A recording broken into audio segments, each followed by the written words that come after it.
Right, hello everyone. My name is Jason Smith. I am one of the managers of UES Education, and I'm going to be doing a whole webinar on an introduction to American applications for this year. Now, I know that many of you will be quite au fait with American applications. I'm not going to give a really basic introduction to US universities. What I really want to do is just let people know kind of what is going on this year in the world of US applications. So I'm going to keep it fairly informal and go through the major points, try and keep it quite brief, and then give you a chance to ask any questions that you like. So I've got a presentation ready, so I'm going to share my screen now. Hopefully everyone will be able to see this. Okay, so today we're going to talk a little bit about the trend in US applications over the last few years, particularly this year, talk a little bit about the admit rates at US colleges, talk a little bit about changing perceptions of what students and parents are talking about, maybe compared to what we as educators are talking about, the digital SAT, which is on everyone's mind, talk a little bit about test optional, what's going on there and what people need to think about, a few of my usual medium-term, short-term, long-term predictions, and see how many have come true from before. Talk a bit about elements of a successful application, and then talk about how to go and get the right advice. So first of all, I just want to talk about what has been going on in American applications. Now, many of you would have heard of all of this before, and I'm not going to go over what happened during the whole pandemic, but for various reasons, particularly the pandemic, lots of colleges went test optional. Many were going to go test optional anyway. Some were test optional before, now more than ever are, and at least 1,000 colleges are test optional now, which means you don't have to do the SAT or ACT. That was a big reduction in the number of barriers that were put in place to stop students applying in large numbers. Now that barrier has gone, people can pretty much apply wherever they like. Obviously, that's not always the most appropriate thing because students might not be in the right academic category, but it has meant that a lot of students who couldn't otherwise take the test or might come from parts of the world where they don't have easy access to testing can now apply. Great thing for diversity. As a result of that, but probably it also due to the longer term trends in the UK, applications rose initially by 23%. They kind of went, it plateaued a bit the following year. And then this year, we suspect that they are way up again. It's difficult to tell at the moment because we don't have all the data yet, but certainly from the number of students that we're teaching for SAT and ACT, the number of students that we're helping for college counseling, and the number of schools that we're engaging with, and how many students in those schools are applying to America, the numbers feel very, very big this year. What that means is that admit rates at US colleges are at an all-time low. And I'm going to show you what those admit rates are. Hopefully not scare you too much, but I'm going to try and give you some good advice about what to do to mitigate that. Bit of a word of advice, not all colleges went test optional, and some have indeed gone back to requiring tests like MIT. So students should be very careful. And again, I'll give some advice at the end. Big change coming up, as if we weren't all fed up enough of the changes, but the SAT is now going digital next year. It's going to be a test that's done on students' own laptops, but they do still have to go to a test center. I'll explain more in a moment. Really good news, Dartmouth and Bowdoin, two fantastic colleges, have become need blind for international students. So there are now 7 on that famous list. For many, many years, it was Amherst, Harvard, MIT, Princeton, and Yale that were need blind, and now it includes Dartmouth and Bowdoin. These colleges guaranteed to meet the full need of students who are applying, and they do not check whether or not students need financial aid when they apply. In other words, needing financial aid does not affect the student's chances of getting in. Sounds great, but of course, lots and lots of students apply to those places, and therefore those places are quite competitive, as are lots of places, which we will see.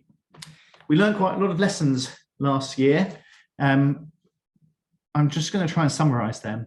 It's very, very tough at the top. If you are the sort of person who only wants to go to a very famous university, my gosh, it is difficult now. Students are much less concerned about politics than you think, though. Now, I said this earlier this year before the Roe versus Wade update in America. I do now want to caveat this statement to say that certainly anecdotally, we are seeing a lot of female students worried about going to certain states in America for very good reasons. My initial meaning behind that second point was that we thought when Trump was elected that a lot of students would be put off going to America. They weren't, because I think they rightly realized that colleges would continue in very much the same vein, and actually they could be there at a time without either be able to view or influence things going on in politics. The world of politics has not stopped racing, and I think students will still be excited about going to America to be in the thick of it in some cases. But nevertheless, there are some things that have happened in America that might make people think twice. But so far this year, numbers are very, very big, and they are not decreasing. So a few changing perceptions from parents and students, and hopefully a reaction to our advice, that big name colleges are very much wild cards now.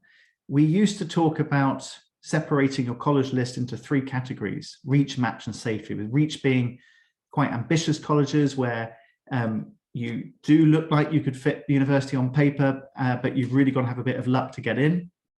And then we had match ones where you'd have a much better chance of getting in if everything went well on the day, and safety ones where you're kind of above the sort of level that students normally are at for that college, but you'd still be really happy to go there. But now we kind of talk about a fourth category of universities, which are wild cards. And these are universities where they're so low in terms of the number of students that they admit compared to how many apply, that there's just an awful lot of luck involved. Now, of course, you can do things and we can do things to maximize your chances at going to those places, but you can't go into it saying, I just want to go to one of those universities, or I'll go to the UK. It's probably a waste of time and money doing that. So you have to be really careful. And again, I'm going to show what those admit rates are in a moment. UK universities are oversubscribed. By that, I mean, there are not very many UK universities. There are really very few kind of big famous universities that are equivalent to top American universities. And especially for private school students, it's getting harder. By that, I mean, it's getting more in line with what it is with state school students. But nevertheless, it's getting tougher in the UK as well. Remember, the UK generally just looks at your academic ability for the subject for which you're applying. That means you're up against everyone else who's also got A stars. So how do you prove that you're better? Really difficult. And that's why America is becoming more popular, and students and parents are starting to realize, wait a minute, there are plenty of opportunities in America where you can get more out of university, and which are probably better than many UK universities, depending on what your definition of better is. International education is important. Certainly one of the long-term trends we've seen over the last decade that companies are really valuing international education. There have been some recent studies showing just how the majority of companies in the UK place a lot of importance on international educational international experience. Students and parents are realizing that too. It's certainly a bit of a bonus on your CV if you've got something different to a UK graduate. The thing that I think that a lot of colleges, or rather a lot of students, are realizing about colleges is that there's more to a college than just the prestige of the name. And they're realizing just how much you can get out of university. Now, that's true of going to university in the UK, but traditionally in the UK, we tend to tell people that it's all about being really good at that subject, and that's the point of going to university, is become a specialist in that subject. But there is more to university than that. It's about training people how to think critically, how to develop skills that are going to be useful later in life, and also how to grow as a person. American colleges are very keen to explain to students what their university does in those terms for people. And I think that is getting through to students as well. And related to that is, where can students thrive and be successful? Where are they going to be happy? What is the definition of being happy?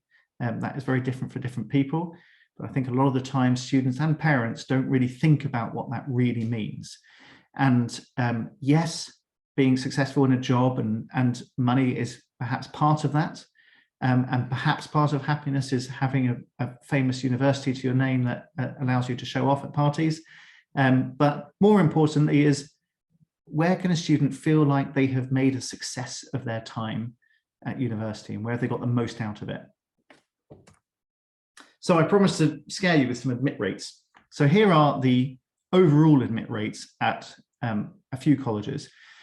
This was for the latest cycle that we've got data for, just to give you an idea how things change over the last few years. But generally speaking, you can see that numbers are very low and they are going down.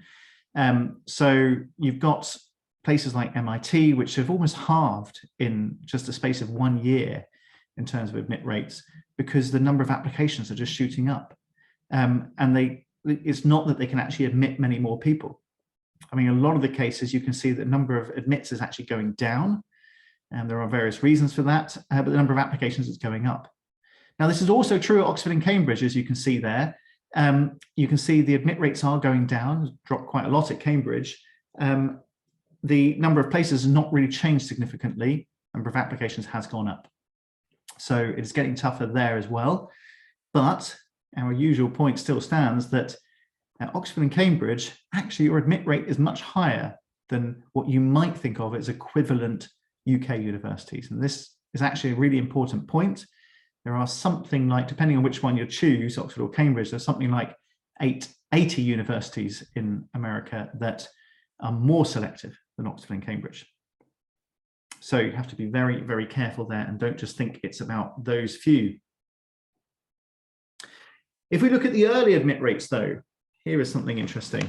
This gives you an idea of the bump you get in applying early. Now at some places like MIT, it's not that different, still very low. But at other places like Columbia, for instance, the admit rate is much higher if you apply earlier. In some cases like Penn, you're roughly tripling your chances of getting in if you apply early. The reason for that is that colleges, especially if you apply early decision, colleges are much more certain that you're going to go to that university.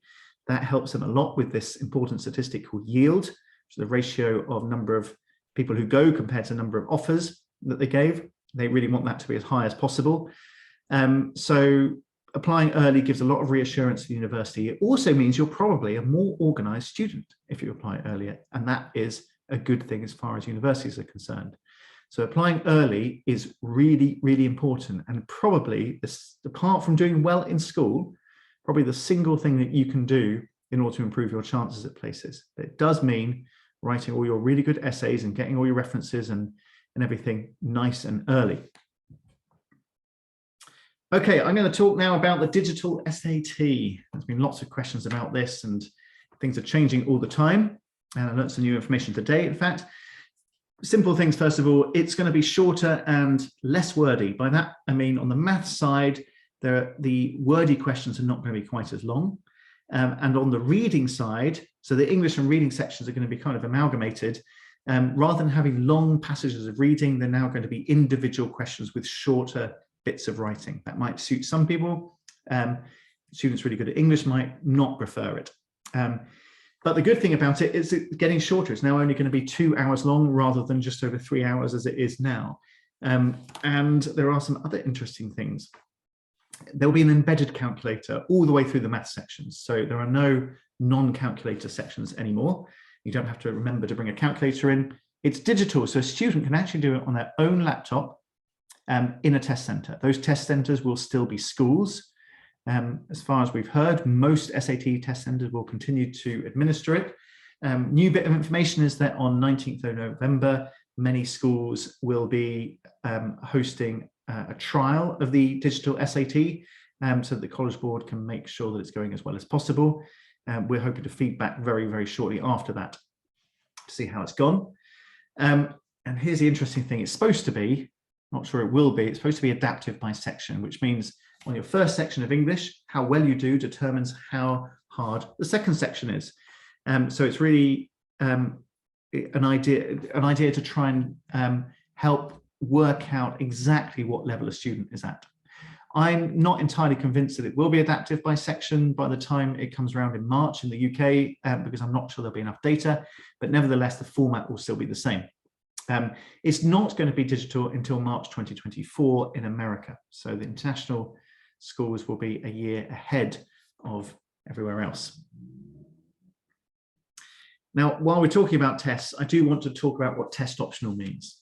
So I said earlier that lots of colleges have gone test optional. There's a lot of confusion about that. It does not mean that you don't have to do the tests or that you shouldn't do them. If a college is test optional, it means that you can submit the test scores if you've got them, but you don't have to. Now, this is a good thing for many people because it means that they can make a more informed decision. The problem is getting students and families to make those decisions can be really tricky because they're not sure when they should be and when they shouldn't be submitting scores. But there is an important thing to remember, which is that if you do submit scores, they will be considered, and therefore good scores must help an application. I always want to be very careful to caveat this because lots of colleges will say, wait a minute, we don't want to, we're not discriminating against anyone, it's your choice.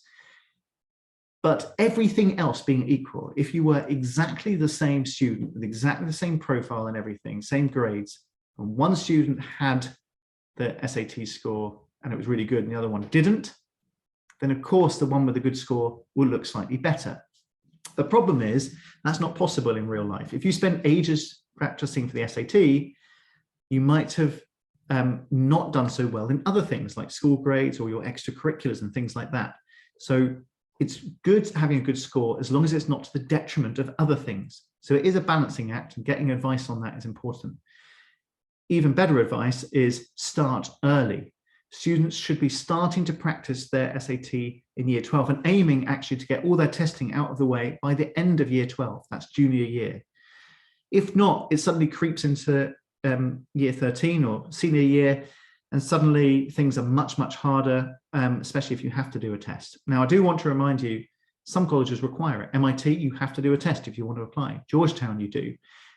There are 3 states where the state universities require it, and that is Florida, Georgia, and Tennessee. So you have to be really, really careful. Now, there are other reasons to do the test. If you do the test, you decide not to submit the score, fine. But actually, in many cases, that score can still be useful afterwards because some universities need it to place a student within certain classes. Some universities, like University of Texas, need to have some sort of score to prove maths and English ability, and they'll accept it. Places like USC will use it to check a student's English ability in lieu of things like IELTS or TOEFL. So it's really important to make sure that you understand that testing can actually be more important than you think, even if you don't end up submitting it. So start early and get advice. Okay, I'm going to make a few predictions. First of all, I'm going to predict that testing is here to stay. It certainly seems that way. We weren't sure what was going to happen when the pandemic broke out, but more students than ever are taking the tests outside of the US for sure. The numbers that we're seeing this year are extremely big in terms of number of students taking those tests, certainly in schools. There will still be a correlation between test scores and students being admitted. Now, notice I said correlation, not causation. Is not the tests that get people into college, but there is a correlation between how committed, motivated, and academic a student is and their test scores. So that information can be helpful to a college.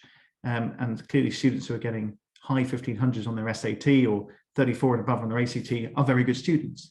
So there is a correlation between them and them getting admitted. Here's a big prediction. The digital SAT, I think, will make testing easier.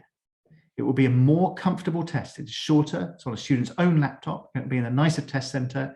Fewer things to worry about, like laptops breaking and suddenly you can't do the test, because unlike the ACT, the test can actually be done offline as long as everything is submitted at the end. So students don't have to start at exactly the same time. Do turn up on time though. So I do think the SAT will become more popular than the ACT, but this is going to take a bit of time, at least 6 months. So we need to see how that first test goes.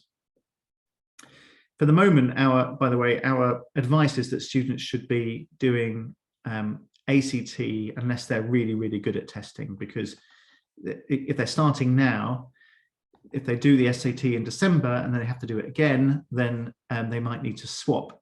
But if a student is really good at maths and has done a diagnostic test and has done really well, then there's no reason why they can't start the SAT now. The most important thing above everything else is, as always, start early. Third prediction is that application numbers will remain very high or increase to the US, I mean. We're not seeing anything to suggest that those are going to tail off in any way. Number 4, fit will continue to be a vital component to success. What we mean by that is that finding the right fit university in America is the thing that will increase your chances the most, because that is what they are looking for in the application. And on my next slides, I'll talk about how you can assess that and how you can get help. And an early application strategy, like I said before, will be vital to success. So what are the elements of the US application? There are lots. So I'm not going to spend ages talking about all of these. I just want to kind of run through them quickly. Extracurriculars and academic honors, anything you do inside and outside of school is important to American applications. They want to see a theme. They want to see that you're passionate and committed. They want to see that you've got skills over and above just being good at a subject. They want to know about your character and your skills of working with and talking to other people. They want to know that there is some kind of theme in your applications and maybe a spike, which means something that you're really, really good at in your application. They want to see a balanced college list. When I say they want to see it, we want to see it, because a balanced college list allows you to make coherent applications to lots of places where you are a really good fit and where your application will make sense to them. If you try and apply to lots of different types of colleges, then it's very hard for you to write a Common App essay and to write extracurriculars and get references that demonstrate you're the right fit for those places. So a coherent theme is a good idea. Demonstrated interest, so this idea of contacting universities early, making sure that you're following them on social media, that you're signing up to their newsletters, that you're visiting them, that you're talking to them at fairs, all of that matters. Some of them, many of them will log that information, and I've done whole presentations on that. Even if they don't, finding out about those universities and getting that information is really, really important, because it will allow you to make better applications to those places. You might need to assemble a portfolio or audition if you're going for something artistic. Testing strategy, so knowing if to test, when to submit scores, when not to submit scores, and where to submit them is really important. Early application strategy, like we said. And then, of course, the thing that you've got a lot of control over is your essays. Writing really well-crafted, engaging essays is very important. If you need money or want money in America, it is out there, but you really need to make sure that you're working out which places can give it to you. Don't make assumptions about whether you can get money, and don't apply for it hoping that you might just get it, because it could actually affect your chances of getting into the university if you don't actually need it. There are lots of different application portals and deadlines. Some of the earliest ones are coming up very soon, 15th of October, for some of the very early action colleges. There are scholarship deadlines that are early. There are various ED1, ED2 early action deadlines. University of California and Texas have their own deadlines as well, and they also have their own portals. So you really need to know what you're doing early enough. You'll probably need to get at least 3 letters of recommendation from your school. Knowing what needs to go into them is really important. We can help with that and liaise with the school. You may have an interview, probably will have at least one interview, probably several with different universities, and they're done by alumni at either online or at a cafe nearby or something. And again, they can be important. You need to understand deferrals and waitlisting. So can you get deferred from an early round to a regular round? Yes, you can and will in some cases. You could be waitlisted, which means that you haven't been offered a place, but you also haven't been denied, and you have to wait to see. Navigating all of that is important. Choosing between offers. That's the nice bit at the end. So lots of that is stuff that we cover when we help people. And I just want to talk a little bit about why you need to get the right advice. All of the things that I've said. US applications are very, very competitive and unpredictable. Testing strategy is now more complicated. Getting the right college list is really important, not a last minute thing. Early application strategy is also crucial. Fit is more important than ever in that admission process. And as you've probably seen, there are a lot of nuances to this process that people just don't know about. How could they possibly know? The only reason we know is because we work doing this all the time. This is our job every day. The margins are so fine at those top places. So getting one little thing wrong could actually make a big difference in your application, and you might never know. It's holistic, so it's not like there is an algorithm to getting in, but knowing which bits move the dial more than others is a really important thing. So college counselling helps with all of that. And I'm not going to go over all the bits of the application, but having someone who can help with looking over the applications, making sure that you're doing things at the right time, you've got the right list, you've got good essays written in the right way, someone liaising between school, university, and the student is really important. And of course, we want to try and reduce stress. Applying to university should actually be quite an interesting, fun part of being a student. It's a chance, especially with American applications, it's a chance to really explain who you are to someone who genuinely wants to know. And we want to make that process as stress-free as possible. So on that note, we offer help with all of that stuff. Obviously, we help with SAT and ACT. We also have college counselling. We have a lot of experience within our college counselling network. We are members of the relevant associations and we adhere to their codes of conduct. So we do things with integrity. We're also transparent and we communicate with everyone who's involved. We are very active within the global networks and regularly go along to the events and present at events and host things like the other day. This Monday, we hosted a teacher training day for schools in the UK so that we could train teachers on American applications. We're very much a student-centered organisation where we see our job as being mentors and guiding students through what is an important, difficult, and sometimes stressful time of their lives. And final note is that we take safeguarding very, very seriously. If you want to talk to us, please do. You can just go to our website, ueseducation.com/free-call, book a call with us there, and we will happily talk to you for free about what we can do to help. Or if you want some simple advice on something, very happy to chat to you about that. And I'm just going to leave that up for the moment. And I think I might have done this webinar in record time. But does anyone have any particular questions? I see some questions coming in. Please put them in the Q&A box. I might not see them in the chat. Got a question here. Since well-known universities are becoming wildcards, do you think excellent but less well-known unis might become more popular? Great question. Yes, and they are becoming more popular. They're certainly very, very popular with US students. So even international students applying now to some of these less well-known places. Let's pick somewhere like Bowdoin, which is now knee blind. Students who are applying from outside the US might think, oh, I'll apply there, not many other internationals will be applying. That might be true, but you are up against lots of extremely good American students. The problem is that in America, students really understand that there are lots of other universities out there that people would give their right arm and leg to go to. But I do think they will become more popular with international students as time goes on. And they just have to, otherwise, I think eventually people will realize, wait a minute, there's no point in applying to America because hardly anyone gets in. But the truth is, if you apply with a really good, coherent list, where you've got a good list of universities where you'd be excited about going to any of them, you've got some really, really good chances and really exciting chances. And that's our favorite thing to do, is to help people find places where they will really thrive. And of course, we want the parents to be happy as well. Okay, thank you for that answer. Are there other questions from people? It can be about testing, they can be about applications in general, about deadlines. Anyone want to type their essay into the Q&A box and I'll have a read of it. We'll read it out though. I'm just going to stop sharing the screen there.